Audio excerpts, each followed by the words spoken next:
I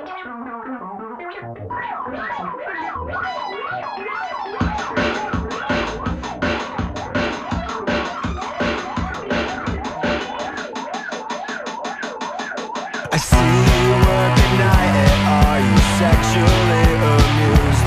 What's it like to have a room of guys encircling you? How she moves and how she walks, they all patiently await, while the heat from in their pockets could burn marks into their legs. Without your needs and your support, she'd have a job the same as ours. Nothing daring, would she miss a job that's sex, that's sexual?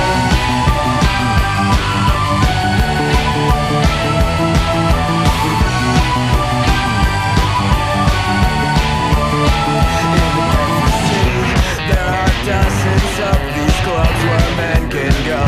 Some people need a little challenge to their fantasies at home. There's a little tiny number on a fold that matches the ink drips from a little dancer's pen.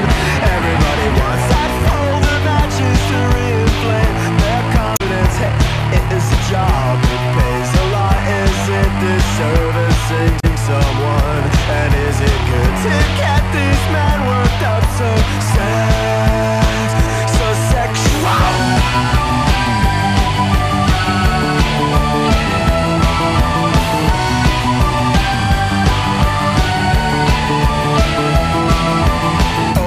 Dancers gag at what new talent seems to mean. Smaller tits and younger limbs can cause a fit of rivalry, but it is a job, it pays a lot. Is it disservicing someone? And is it good to get these men worked up so sad?